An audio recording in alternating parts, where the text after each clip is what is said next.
if we want to be taken seriously in procurement, if we want to be the change makers, if we want to challenge thinking, if we want to add value, if people aren't seeing that, and we don't know why they're not seeing that, which a lot of us don't, how are we going to make that change? We can't control the CEO. We can't control our boss. We can't control our team. We can't control stakeholders. The only person who can make a change to how others see us is us.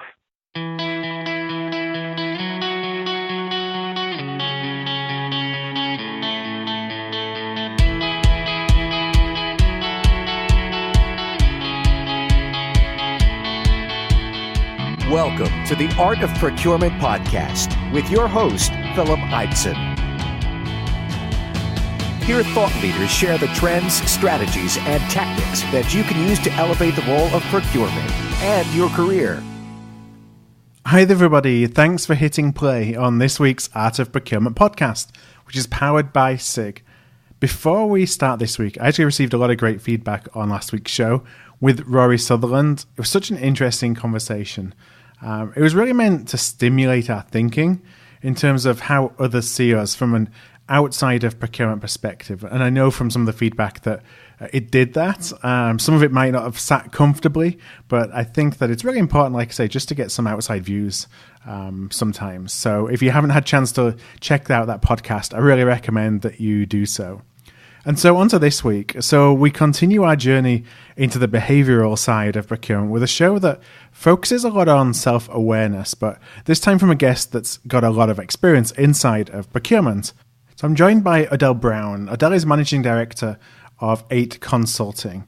Odelle is well known within procurement across Australia and New Zealand, having previously owned and led the procurement recruiting firm Evolve People.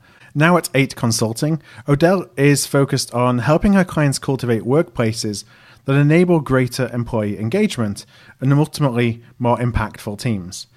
So I want to thank my friends at PASA, our Procurement and Supply Australasia, for connecting me with Odelle. As she mentions at the end of the interview, Odelle will be actually speaking at the upcoming PASA CPO Exchange event. It's on the 9th and 10th of August in Broadbeach on Gold Coast.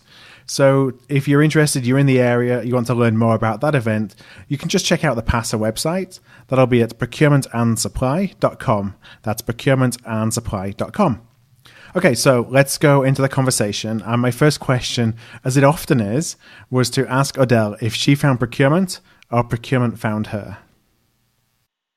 I have a really interesting story on how I found procurement. Most people wouldn't know, but I was over in the UK working in the automotive industry before I moved here to Australia. So very, very different to recruitment and HR consulting. But I actually used to manufacture windscreen wiping equipment Interesting. for buses and coaches. Very, very different. Yep. And yeah, my first take on procurement was actually a reverse auction that I was involved in.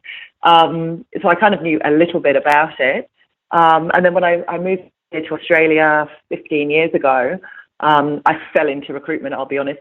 It wasn't something that I was desperate to do. I fell into recruitment. But as soon as they sort of started talking to me about procurement, I was like, oh, I'm actually interested in procurement. And, you know, I've been involved in a little bit and, you know, I understand the background. And so that's kind of how I fell into it, found it. But yeah, and I've been very passionate about it ever since. Can't leave it somehow. Right. It draws you in, doesn't it? I know. So, I've tried many times. So what were you doing with the windscreen wipers then? Were you on the engineering side? Were you on the sales side?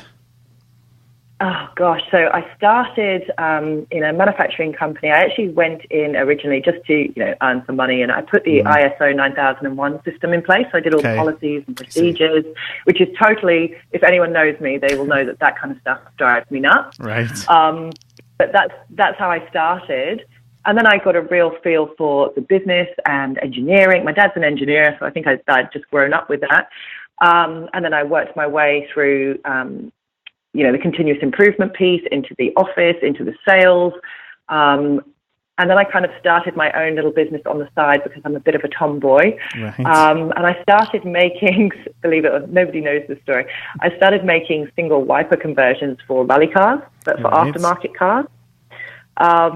And yeah, it kind of went from there. I was always at car shows and ended up not just selling to the public, but I set up my own business selling to big distributor in Germany, had a big distributor in Spain, sold to Halfords in the UK.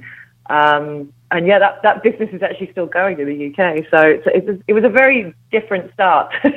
Most people sort of, when I say windscreen wiper equipment, they go, what? Right. What are you talking? I guess you got entrepreneurial genes that you had to have an escape for that. Yeah, maybe. I don't know. It was just, I think I was 22 when I set up the business, but it was just, I was going and pitching to, Halfords, that you'll know Phil Halfords in the UK. I went to their head office and pitched to them at 23. I'm a 23-year-old girl with 7 engineers in front of me in a Halfords head office. But I loved it. I got such a thrill from that. And then the marketing and the sales and the, branching it out into new markets and new countries. And, Germany, for instance, you need a lot of different regulations. We looked at the US, actually, again, lots of different regulations. So I just loved that. I found that really interesting. So I think when I came to Australia, even though I wasn't looking at recruitment, I think recruitment is something that, you're dealing with clients, you're dealing with candidates. It is, yes, a sales role, but it's still very much your own little business. So you can take that business into the market you want to go with. So I think that's kind of, I thrived in that. I loved it. So yeah, it was all good fun. Well, when we chatted off mic, you were telling me how you were obsessed with the study of behaviors. It's interesting that you talked about process before, because it's like the polar opposite of what you were doing with putting in place processes and kind of structure. Where does that come from?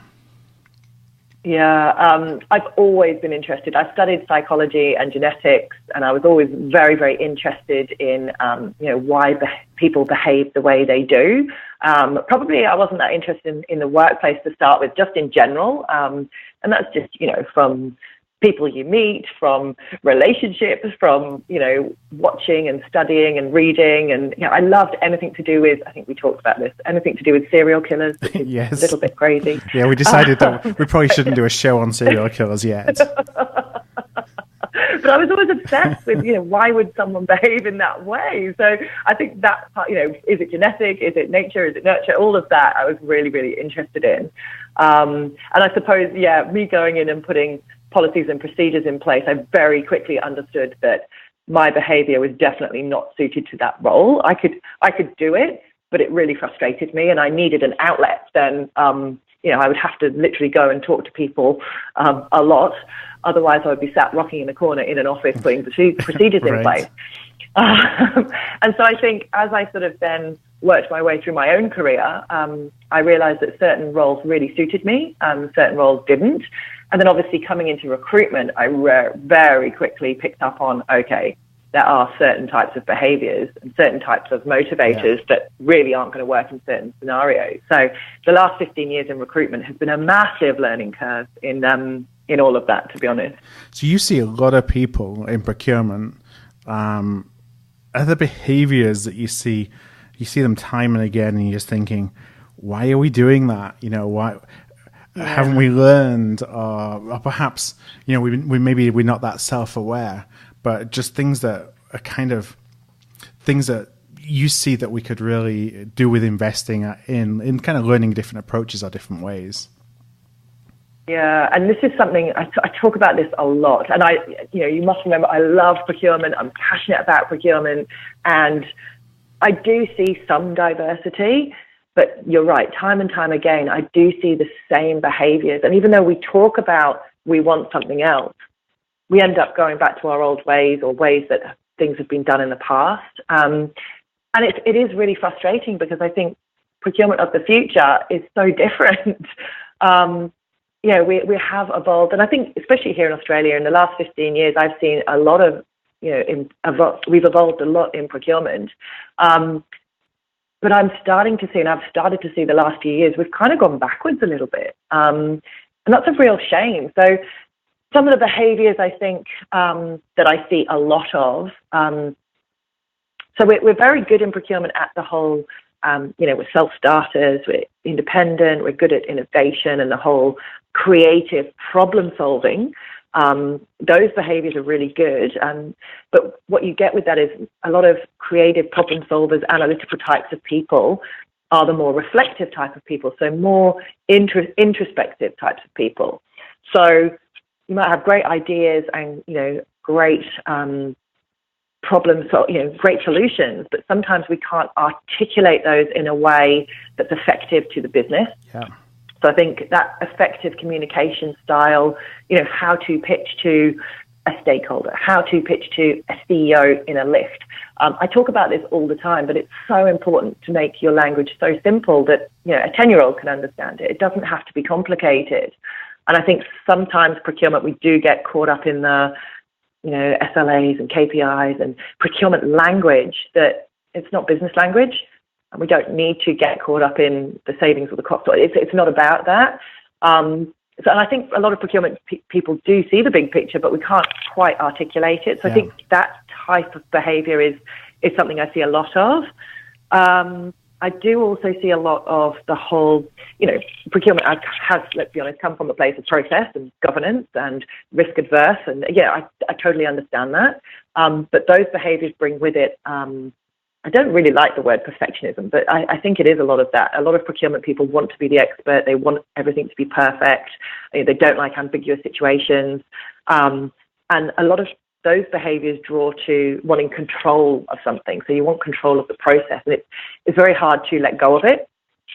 So I think that delegation piece, and that could be not just within a team. I mean, it could be delegating to the business. That whole possession versus sharing, I think is quite important, whether you own a process or whether you are just involved in helping a process within the business. I think that's quite interesting.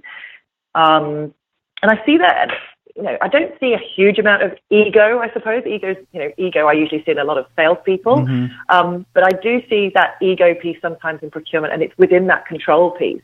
It's, they want to have accountability and hold on to, it's my cost, it's my saving, it's my budget. It's not that humility to go, okay, it's yours, Mr. Business Partner. How can I help you? How can we work through this so that I can add value to you? But, I haven't got any empire saying I've saved 10 million today. Do you know what I mean? That piece there. Do you think it's because maybe a lot of these can all be wrapped up into the fact that we're always trying to, or we always feel like we have to demonstrate our value because it's not appreciated. Yeah. And so all those traits are because it's just a way of trying to demonstrate what we're doing and what we can do, and not really letting go, not wanting to let go. No, I agree with that. And I'm actually looking at that a lot at the moment, because I'm kind of not looking to lay blame, but I'm trying to look at, okay, so, all of this, we haven't got a seat at the table, them and us, stakeholders don't understand our value. Well, is that their fault? Or is it our fault? Is it us going, we're not articulating it in a way that they understand? Are we not changing our behaviors? Or have we kind of become the victim going, oh, no one understands us. How do we change this? So that's kind of what I'm looking at the moment, because every time I talk to procurement teams or, I speak at events, I always ask the same question, because I just love the response now. I kind of get a bit of a thrill from it. I always say, oh, who's done any sales training?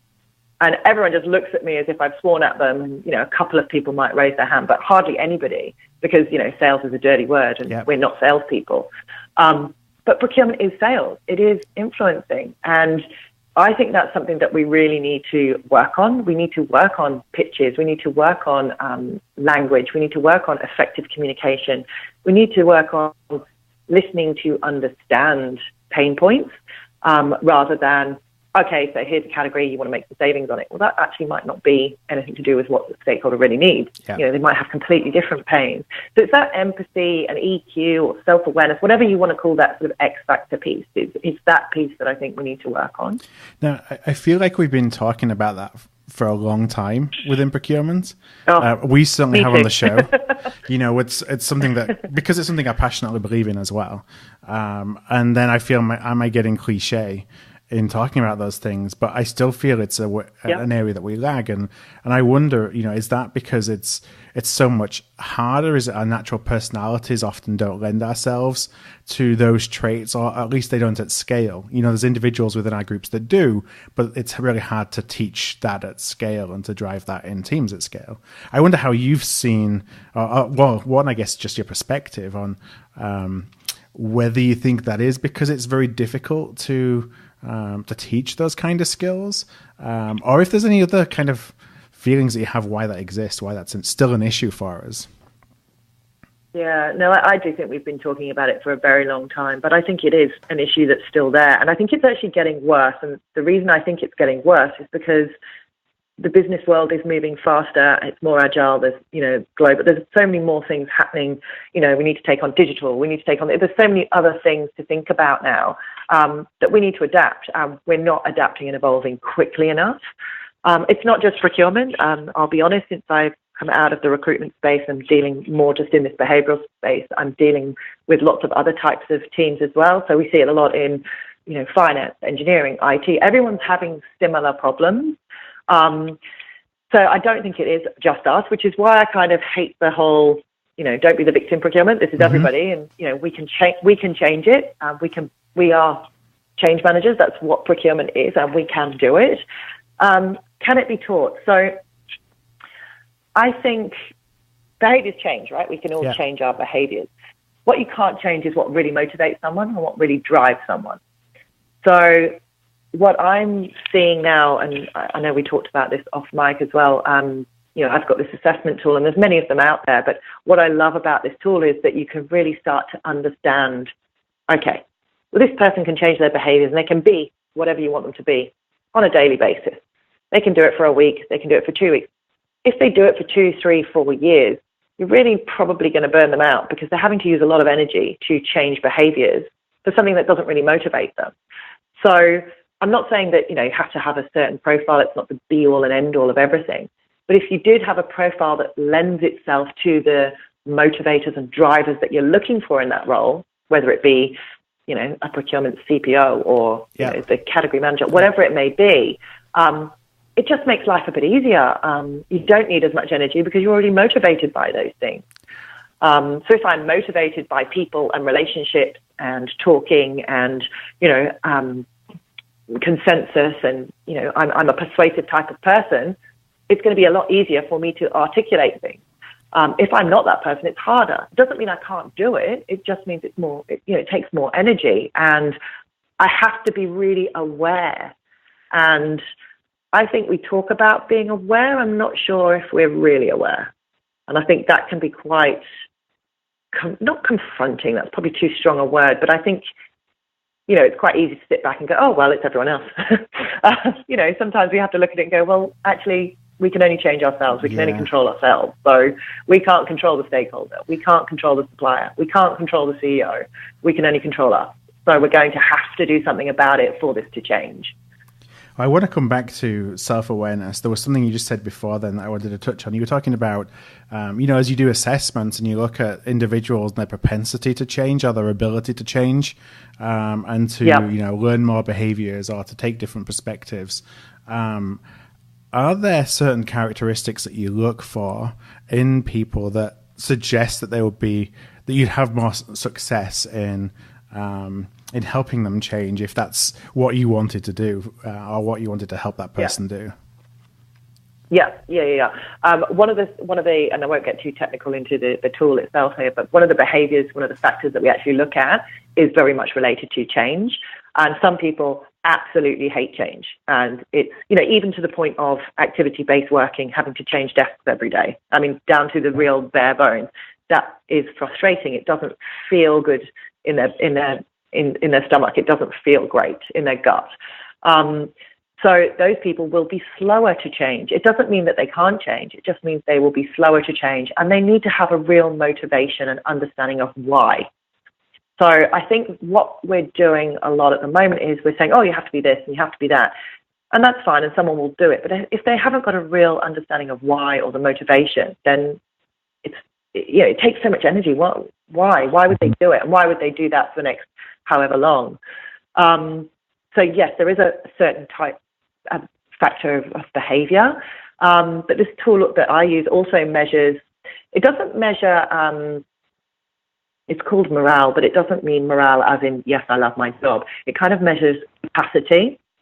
So it measures the capacity to change. So above a certain number means that you still have quite a lot of capacity. You're still able to take on more. You're still energized by your environment around you. And this tool, this could measure this at any point. And obviously this would change, depending on what you're doing in your role. So this could change from, 6 months to a year. So yes, I could have lots more capacity and be energized by my environment. By the same token, the tool can also measure and say, I'm actually less energized by my environment at the moment. I'm very focused on what I'm doing. I'm pretty much at capacity. Now that's not burnout. That's just I'm at capacity, and I'm probably not going to be able to take on much more, which is fine. Some of us, and I'm one of these people, I thrive in that and I work on that a lot. But I do get to a certain stage where I'm like, okay, time out. I'm going to burn out right now. I need a bit of time. So it's a really good way. This is another reason I love this methodology, because you can really start to understand, okay, this person is changing their behaviors. They're taking a huge amount of energy to do it. They can do it and they're happy to do it, but we are going to get them to burn out at some stage. Or by the same token, this person's really energized by this. They can take on more at the moment. They're actually thriving in this environment, and they love change. They love adaptability. They love variety. Let's give them that. It's a really good way of measuring those things scientifically. Yeah, how much of an impact does their external environment have? So when I think about it in the context of procurement, I'm thinking, perhaps the tools that they have access to, the information they have access to, technology, and where they feel empowered to make a difference. Yep. Does that impact somebody's ability to be more effective in their role through taking on or through investing in new skills or wanting to invest in new skills? Hugely, yes, massively. So again, one of the things that we do is we assess someone's natural style and their natural motivators and drivers and behaviors. But this tool can also look at how you are changing those behaviors to your current environment. And that will change, as you've just said, all of the time. So if I'm the type of person who, let's give you an example. So if I'm the type of person that values people, relationships, collaboration, consensus, I want people around me. I'm a very social type of person. If I have a manager who doesn't say good morning to me, sits in his office all day, emails me, never comes to my desk, doesn't ask me, how my weekend was, how the children are, just general social, very small, simple things, is very formal, is very concise with their words, doesn't really want a personal relationship with me. That's okay. I can understand that people are different, but over time, if I'm at capacity and I'm under pressure and I'm going back to my natural behaviors, that's going to start frustrating me and niggling at me. By the same token, if I'm a very detailed person, which a lot of procurement people are, and I like, structure and I like frameworks and I like, a lot of detail, if I have a manager who, is not that person and doesn't give me the boundaries or doesn't give me the structure I need, I can feel really frustrated by that, because I need more information. For me to do my role properly, I need information. So those things can really frustrate, and they definitely will affect your capacity, as we've talked about in terms of morale, and definitely change our behaviors. And you usually find that when people are under pressure, they go back to their natural style. And I do this a lot in workshops. We'll do the self-awareness piece, and we look at ourselves individually, and then we look at our team, and we all laugh and joke about how diverse we are, and we look at the strengths and the challenges, and we do some great work. And then in the afternoon, I do a team activity, and I split the team, and I put them in under pressure, and everyone just goes back to their behaviors, of course, because that's what happens in a workplace. So it's building that understanding of, okay, this is going to happen. How can I manage myself, and how can I manage this in the workplace? Really, it's about being aware, like you talked about earlier.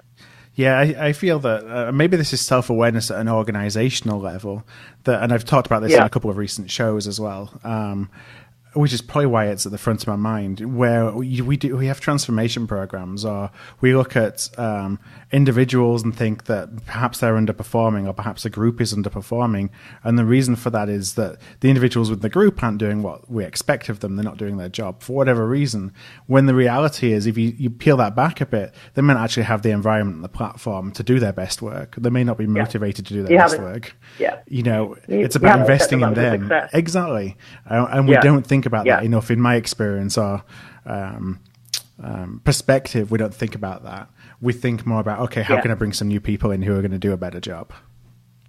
Yeah, and I talk to leaders and CFOs and CEOs about this all of the time. They're like, we've hired someone and they're not working, and, they were great, and, they've walked in and then, it's just not happening. And 12 months later, they've got to go and we need to find someone else. And I'm like, great. So did you hire an absolute dead fish or did you kill them?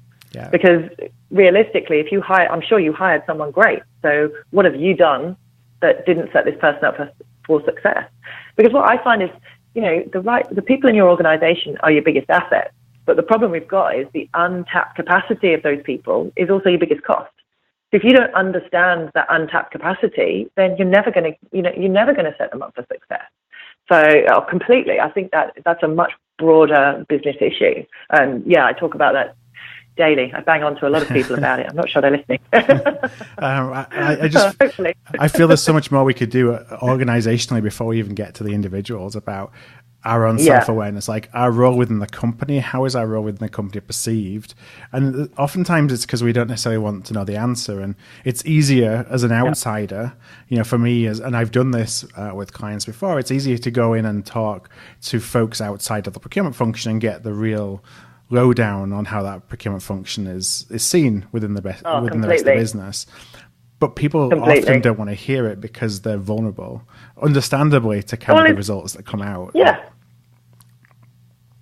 And that's one of my biggest takeaways, actually, that I'm talking about this in a couple of weeks about how procurement show up and what we're doing. And I think that is one of the biggest things we need to start doing is asking for feedback, taking it, not getting defensive about it, and going, okay, can you explain that to me? So what do you see procurement's value as, or what value do I add to you, or what do you think of, and start asking those questions, because I really think some of that is going to be really hard to take, but we need to learn from that, because I think obviously anyone's going to avoid those questions you don't want to hear the answer to, but I think until we start realizing that this is what the other teams think of us, or this is what stakeholders think of us, or this is what our manager thinks, until we really understand that, how can we change it? We can't.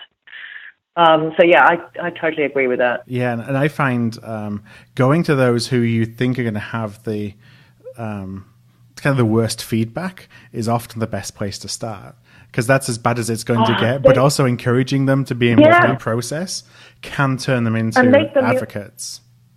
Advocate, for sure. And this is one of the biggest things, I think. Don't be scared of the feedback. Don't be scared to fail. Don't be scared to sound stupid. Just ask for feedback, because I think you should be more scared not to try. Because if we don't try, we're just getting left behind and left behind and left behind. So I think if we try, if we ask the question and take it, it's going to be, rip the Band-Aid off, tell me your worth. You then are going to do absolutely everything. And these are procurement people, right? So these are people who like to be the experts. So they're not going to like this. They're going to be sensitive to it. But if they can just go, do you know what? That's the worst it's going to get. I'm going to do everything in my power. I'm going to use all the tenacity I have to turn this around. And I'm going to make you my biggest advocate. Yeah. And if you can do that, I mean, that just sends the best message across the business. And I've had a client a couple of months ago who's in a very difficult industry. It's aggressive market. It's tough at the moment, doing it really tough. And they've just done exactly that. They've just turned one of the biggest cynics into the biggest advocates. And I'm like, your job will be so easy now, because all of a sudden the CEO is hearing about you. Everybody's going to hear about this because this was the biggest cynic. That's a great tool. But again, you've got to want to do it. You've got to try. You've got to not be scared to go, okay, tell me your worth, which is not a nice thing for anyone to do. And I understand that. As you think about an individual now, looking at wanting to become more self-aware, and I always feel like even when we think we're self-aware, there's more people to ask. We're not. Yes. We're maybe just kidding ourselves. Yeah.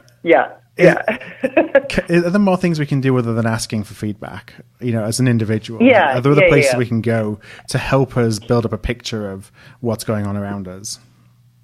Of course, yeah. And I'll be really honest, I'm the worst for this, because I've always known, I've studied behaviors for a long time. I've always known what type of person I am. But when I look at my own profile, I've got a really extreme profile. When I look at my own profile, I'm a really dominant person. I'm like, I already knew that. But it really visually starts to make you think, okay, so I'm self-aware. I understand that. But when I think I'm reining that in and I'm letting someone else talk and I'm letting someone else take control of the process, I'm probably still not in their books. Yeah. It's a little bit less for me, but for them, it's still, my God, she's very intense. So it is that, we do all think we're self-aware. There's a lot more work we could all do on that. So in answer to your question, yes, I think there's a multitude of things we can do. Ask for feedback, start talking to people not in our circle. Let's not ask procurement people for feedback. Let's ask people that, are very different to us, that we don't get on with, that have different perspectives. Let's definitely start talking to those people, not avoid them. Use tools like the one I use. There's many of them out there. Coaching, mentoring, there's lots of other places you can go for those types of things. And look at other industries, look at other, it could be, like I was saying earlier, sales. It's not a dirty word. It's okay. Look at some sales. Look at what they're doing in their training spaces. Look at other industries. Just because you're in FMCG does not mean you can't look at industrial or you can't look at banking. Just start being a bit more creative in your circle and who you're talking to, and just looking at other perspectives. I think procurement now, I hear the same old all the time. Oh, we're going to recruit someone who's, completely from a different industry, and I want someone who's going to be X, Y, and Z, and it doesn't matter what experience they've got, we can teach them that, we just want soft skills. We talk a great game, and then you put a shortlist in front of a client, and they're like, well, they haven't got 10 years experience in procurement, and they haven't got marketing category experience, and and then we hire the same. So I think we really need to stop talking about it and actually take on that diversity, because without diversity, we can't be creative, we can't be innovative, and we think we are, we're not. We're nowhere near.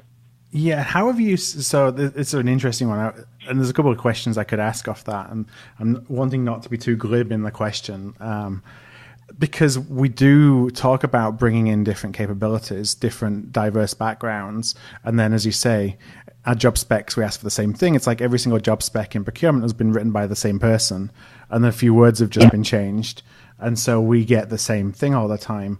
And I understand why that happens, because we're kind of risk averse.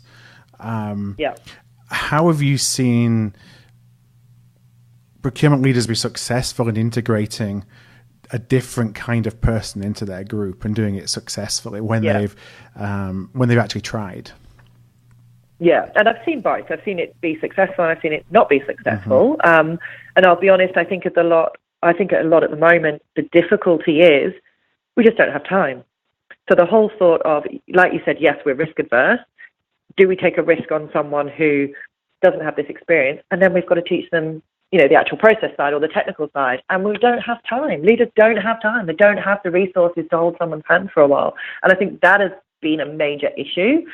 But by the same token, I have seen it be successful. So, as I was just saying then, marketing. So bringing a marketing person for a marketing category role, or, looking at more of the actual behaviors. I must be honest, and a lot of recruiters will say the same. Sorry to all those people who write lovely job specs. But a lot of the time, we'll sort of glance over a job spec. But for us, it's about when you're recruiting someone for a role, you'll sit with a client and say, so tell me what you really want.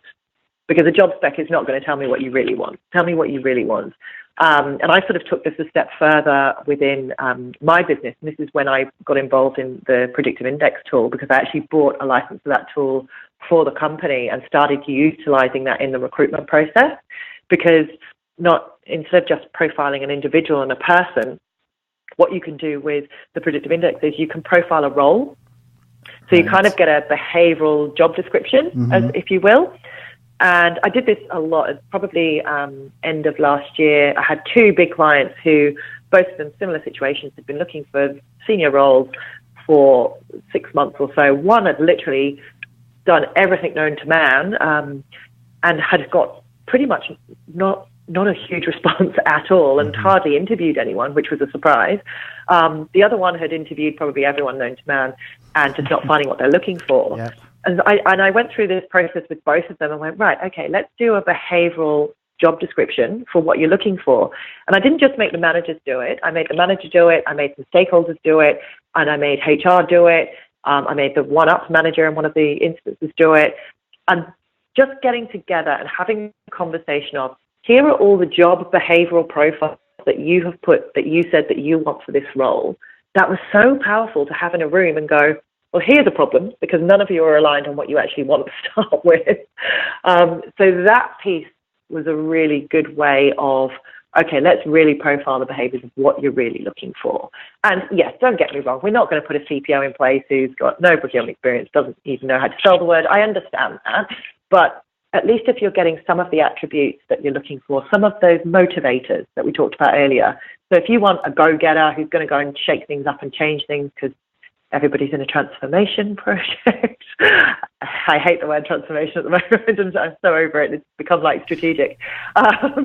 But everything place, is a continuous transformation right now. Oh, I know. I understand. There's no such thing as BAU. I totally understand. But if that is the person you want, let's try and get someone who's actually motivated by that, who's motivated by change, who's motivated by challenging the organization, who loves a challenge. Let's get someone who's motivated by that with some experience. Because bringing someone in who is really processed and really structured and really good at risk, but is very introspective, doesn't really want to go and, have the conversations and doesn't really want to challenge thinking and challenge authority, they're not going to work in that environment. And it's really obvious when you say it, but that is what happens time and time again. If you want a change maker, they're going to have to challenge. Yeah. If you're not bringing that person in, it's never going to work. So, I get very frustrated because I see that a lot. But like I said, the two instances I was talking about last year, we did do that. And it not only was it good in terms of we really then targeted our audience, we targeted who we wanted because we targeted motivations. So we even wrote the job description around and the advertising around, okay, this is the type of role because this is what you're going to be doing. And the people who are motivated by that were like, wow, this was written for me. So that was great. So we really targeted our audience. So it made the whole process a lot quicker because we quickly found our shortlist. In one instance, I think we interviewed 2 people, and one obviously then got the role. The other one, I think we had a shortlist of 3 originally, and very quickly again got down to 1. So it took a bit more upfront, a bit more work. But I think if you're recruiting someone into a role, it should take a bit more work upfront because that's the part that's really important. So I think it's too easy to just go, oh, here's a job description. Yeah, that's the one from 3 years ago. That'll be fine. Yeah. Things have changed from 3 years ago. What were the biggest surprises in terms of we weren't even looking for these behaviors? We didn't even think about that as being a key behavior for this role that, became obvious when you actually go through that process. Yeah, challenge thinking. That was a massive one. That's a really big one, challenge thinking. And just being able to challenge the organization, not in an aggressive way, but being able to challenge thinking. So there's a big difference between still being that creative problem solver, challenging thinking, and then being able to articulate it. So those 3 things were really important. And the letting go piece that we talked about earlier, there's a big piece around, I'm not trying to say that procurement people aren't humble because that's not what I'm saying, but I think there's a really big piece around humility and being able to let go and go, it's okay. It's totally okay. I don't have to control this process, especially because these 2 roles were leaders. They didn't have to control the process. For them, this role, as for both of these leadership roles, it was all about managing people, managing stakeholders, managing conversations. They weren't actually in the nitty gritty. So that piece was really important. And that's not who they were looking for. They were looking for the 15 years of procurement experience in big multinational companies. And an expert in particular categories. Yeah, just because you've worked for a multinational doesn't mean that you're going to work in this multinational because, and I say this all the time, no one else knows your organization. No one else knows your individuals. You need to start looking at the organization as a whole. What stage of transformation are you in? Because you're always in one. Or, are you going for a merger? Are you going through an acquisition? Whatever's happening in the organization on a macro, wider level. And then start looking at, okay, what types of leaders do we want? And look at that whole role. Let's look at what attributes we want for the role. And I've had clients do that really successfully where they've gone, do you know what? I'm not even going to look at what role. I'm just going to look at people.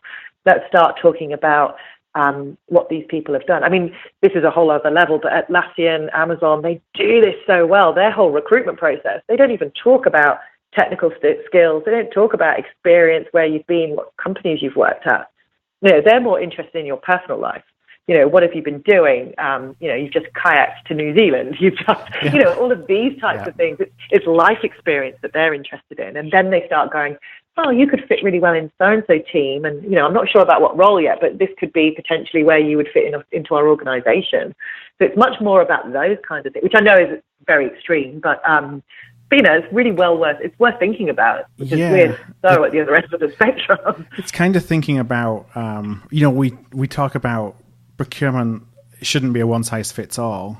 In terms of how we approach things, it's taking exactly the same approach to building your team, essentially. Not looking for folks who might have all that experience for every single role, but it's very situational based on what you're recruiting for, who they're going to be working with, what the challenges of the role are, what the levels of motivation are needed.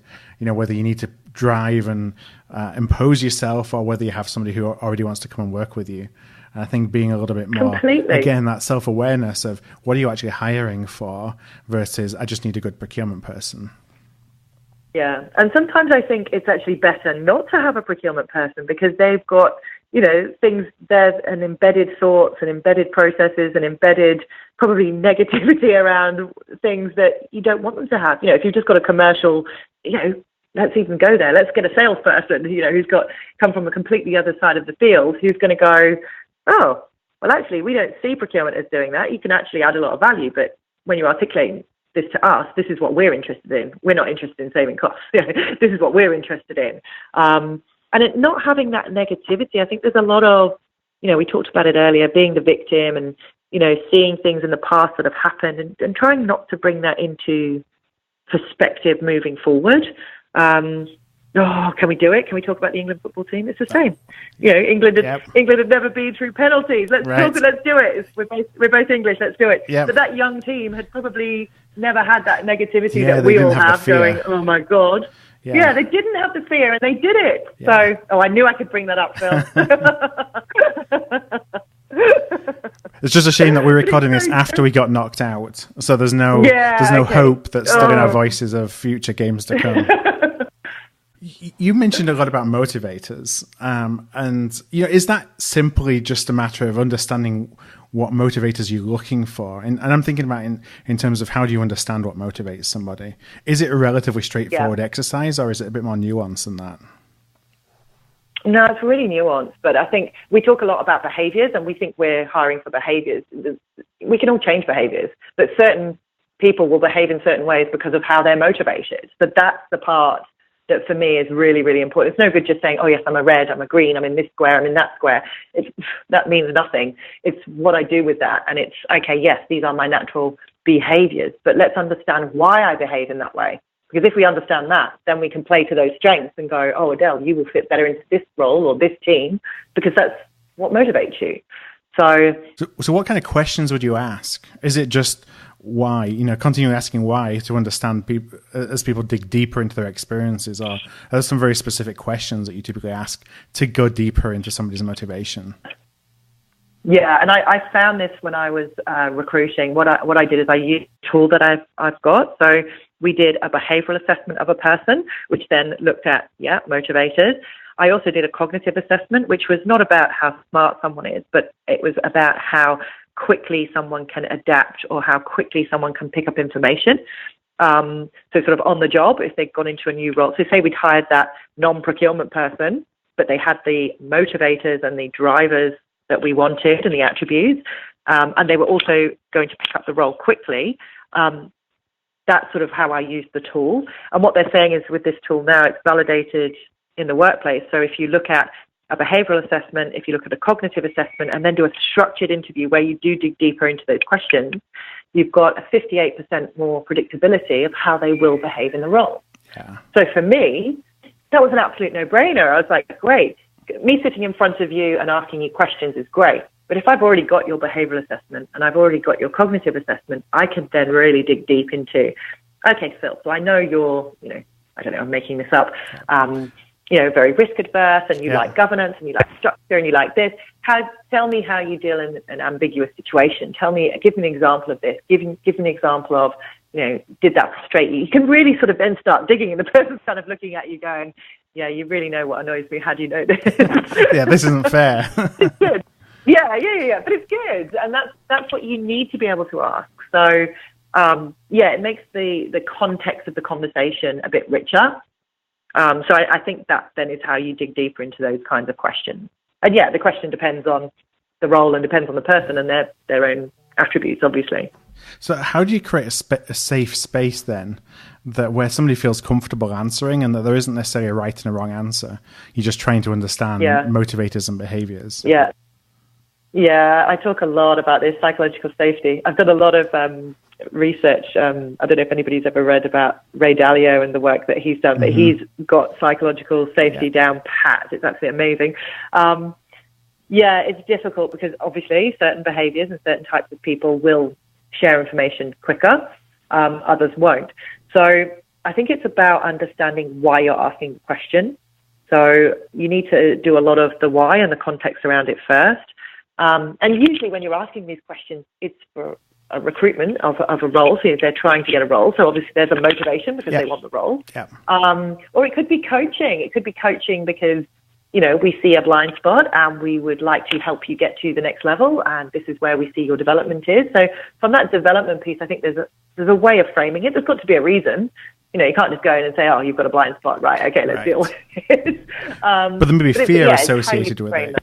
I'm thinking of if you're coming in and there's an existing procurement group and then you're starting to dig deeper into more behavioral type assessments, that people are going to fear that, is my job on the line on this, or do I have to check certain boxes, or I fall below a level of acceptability? And that can really make people try and game it. And gaming a behavioral assessment is probably the worst thing you could possibly do, because it's just going to send some mixed signals. I've been doing this a lot recently, actually. I won't talk about which ones, but I've been seeing which ones I can game. It's been quite good. See, this is my warped, weird personality as well. It tells you a lot about me. So, I've been trying to game certain ones. I've done very well with one, not with another. But anyway, yes, you're right. Fear is very, very important. So the reason and the messaging and the communication around why you're doing something. So recently we've just put the tool into a company, and the whole messaging has been around, we're doing this because it's around development of our people. We want to invest in you. We want to understand. This is going to help us to understand you. This is going to help us to understand our teams. This is going to help us, deal with everything to do with our people. So it's more about that investment. And then digging down into sort of the more micro level, it is, as for each individual, it's, when we're talking about your succession planning or your development, this is some data behind it, and let's look at that data. And this is only a small part of it. I think I have to be very, very clear that, especially behavioral assessments or cognitive, whatever, that is only a small part of a person. There's a lot of other things that make up the person. You got to contextualize their experience. You've got to put it into. So I think I spend, when I do workshops with leaders or teams on this kind of stuff, I spend a lot of time at the beginning really explaining that and really digging into it's, this isn't just who you are by a profile. This is, a small part of you, and this helps us understand what's going on in your head. That's great. But there's also your heart and your values and, what makes you different. Then there's your experience, there's your knowledge, there's your physical health, there's, outside of work, there's all sorts of different things that make up that person. So this is just a small part within your head. And in terms of gaming, you can definitely send some mixed messages. This one's actually, my one is quite difficult to game, the predictive index. I've been talking to the guys over in Boston where PI is from about this as well. I think it's because it's a free choice tool, and it takes about 3, 4, 5 minutes to do. So I think it's over so quickly. You kind of you don't. Most people There's are not like, too much thought into. I answered that way on that question. So I need to make sure I'm consistent and answer this way. And the next time it comes up when it's reframed. Yeah, and there's only 2 questions in PI, so it's really, really quick. So most people are like, I think I've done something wrong. I finished it in 2 minutes. I'm like, no, that's it. And they're like, what? I was waiting for 150 questions. So this is a very quick, free choice. You can tick as many or as little as you want. It's it's a very different type of assessment, I'll be honest. So it's I've tried. It is more difficult to game, but I'm working on it. I'll let you know how I get on with that. That's a work in progress. I'll never ask you to do a behavioral assessment. No, you can tell already. I guess, when I'm thinking about, you talked about assessment tools there, and I'm sure that many listeners have gone through many of these things with their organizations. Oh, yeah. You know, I don't know how many of these, and it seems like it's a different one with every organization I've worked in. And it's funny, you get your results back and you pat yourself on the back for all the things that you do well. And again, it's that self-awareness piece or the motivation, and you think, yeah, I know those are all kind of weaknesses, but, you know, look at me because I fit in this top quadrant for this thing. I'm going to focus on it. So I think self-awareness is certainly very important. But the other thing I was going to ask is, you know, how seriously should we take these? You know, are they the be all and end all in terms of how other people are seeing us when they're seeing the results of all these assessments? Or, you know, help me contextualize how someone's going to look at this and how they're going to see me as a result of results they might have in front of them. Yeah. And just to touch on what the beginning of that question, I agree. We've all seen millions of these tools. We all get them, you know, oh, wow, look at me, I'm great, put it in the drawer, never use it again. These 360 things, get feedback from everyone, which is great. But, you know, we're only asking feedback of the people that we know are going to give us good answers a lot of the time. So I think we can get some real false pretenses from a lot of this stuff. And that's where I think all of these tools, if you're going to use something like this, it's got to be sustainable, that you use it all the time. The thing with PI is it's not a pay-per-click, you pick it up, get a report, put it away. It's a tool, it's a methodology that you buy a license for. You pick up a PI or something to do with PI every day or every time that you're dealing with people. This is something that you've got to maintain it and keep it sustainable. So every conversation, whether it's a one-on-one succession planning, personal development, coaching, even just a hallway conversation or a goal setting meeting or whatever it is you're going into, it's always important to keep looking at this stuff. And I still look at mine myself when I'm going into a room and go, okay, I need to be cautious about this because the person I'm meeting is XYZ. Yep. You need to have that self-awareness on a daily basis. So I don't think it's the be all and end all. Believe me, I definitely don't think it's the be all and end all. But the way we come across to other people is really important, and the way we are seen and how we show up is really important, because if we want to be taken seriously in procurement, if we want to be the change makers, if we want to challenge thinking, if we want to add value, if people aren't seeing that, and we don't know why they're not seeing that, which a lot of us don't, how are we going to make that change? Like I was saying earlier, we can't control the CEO, we can't control our boss, we can't control our team, we can't control stakeholders. The only person who can make a change to how others see us is us. So we have to build that self-awareness. Now, if these tools, give us that, great. But if, talking to other people and asking them feedback does, great. If it's a coach, great. There's lots of other ways to do it. But I think we have to start realizing that we have to make the change. We can't sit there being the victim. Oh, stakeholders don't understand our value. They don't understand total cost of ownership. We haven't got a seat at the table. We're not getting the resources we need. Well, there's no point being the victim. If you want to make a change, you've got to get up and do it yourself. What's that saying? Life's not a remote control. Get up and change it yourself. It's so true. It's so true. Because, until we start making that change, I don't think procurement will be seen in a different light. And I'll be really honest about that. I don't just think it's procurement. Mm-hmm. There's other departments that are going through the same thing. But if we want to be seen differently and we want to be taken more seriously, we're going to have to show up a bit differently. So I know that we're coming towards the end of our time, and I always like to end with kind of an action-oriented question, and it could possibly be something we've already talked about earlier in the show, but it's just something that listeners can leave with and do as soon as they get to their office or that they finish listening to the show. And so my question is, if there's one action that a procurement professional should actually take today to better understand their surroundings, what is it? What do you recommend they do? Oh, that's a great question. Feedback. I think we need to start with, what do others think? Let's try and build some of that self-awareness. Let's ask. And I think procurement, we think we communicate a lot. Communicate more. Communicate more than you think you need to. So ask questions, listen, take the feedback, say thank you, because it will be worthwhile at some point, even though it might hurt. But ask feedback from, not just the obvious people. Ask feedback from everybody. Ask feedback from, team, stakeholders, other peers, other departments, departments you've never dealt with. What do they think of procurement? What do they think we do? I can guarantee you, engineering department has no idea what we do. Or, they all have totally different perspectives. So I think starting to ask for feedback and not being scared of what you hear, or not being scared to ask, just try it and see where it takes you. Because I think, even if some of the feedback hurts, I think it will be really useful in changing the perception, because until we start doing that, I don't think that it will change within procurement.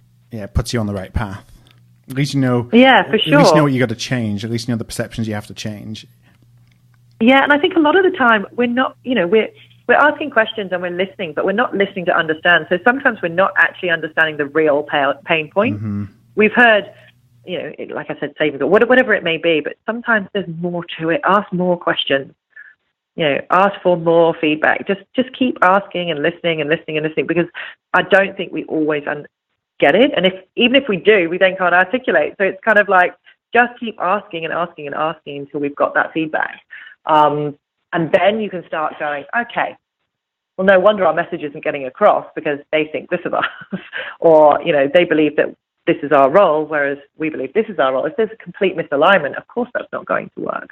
So I think that the feedback piece is really important. It's a really good start anyway, and not being scared. Don't be scared. Just be more scared to not ask. Be more scared not to try, because all the best ideas. I can't remember what the statistic is now, but there was a great statistic recently that all the people with all the great ideas have had ridiculous amounts of bad ideas too. Right. But you don't get it right. You don't get everything right the first time. Of course, Beethoven didn't just write great pieces of compositions. He had to write some really, really, really bad ones to get some really good ones. But you've got to keep trying. You've got to keep asking. You've got to keep trying. So don't be scared to keep trying. And if it fails, it fails. Just keep going. That resilience, I suppose, to keep going. Well, on that note, Odelle, I really thank you for joining me today. Where can listeners go? It's been so much fun. Yeah, I know. And it's funny how we talked a lot off mic. We said we could probably have had a full show talking about football. So maybe that's in our future sometime. One. Yeah. I don't know who will listen, but we'll have a great time. Yeah, and actually, because before the season has started, we're all still full of hope. So I guess our mood is later than if it's like the middle of November or December. That's because you're a Bradford fan and I'm a Birmingham fan. We have to have hope now. There's no other time. Yeah, we're success starved, I think. If listeners would like to reach out and connect, what would be the best place for them to do that? Of course, yeah, happy to chat to people. So they can find me on LinkedIn. Mm-hmm. So it's Odelle, Odelle, Bell. My website, which is 8consulting.com.au. So Evolve has now been sold. So I just need to make sure that people understand that now. So I've moved on from recruitment. So my new business is called 8consulting.com.au. They can meet me at some of the conferences that I'm speaking at. So I'm speaking at PASA, the CPO Exchange in the Gold Coast, August the 9th and 10th.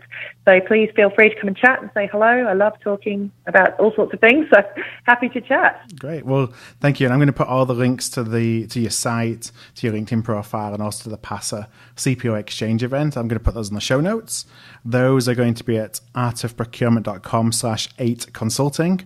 And 8, that's the number. So artofprocurement.com/8consulting. One more time, Odelle, thank you very much. Thank you, Phil. Talk to you again soon. Thanks, we'll do. Thank you for listening to another episode of The Art of Procurement. To find an archive of all past episodes, you can go to artofprocurement.com/episodes. And to ensure you never miss another show, go to artofprocurement.com/subscribe.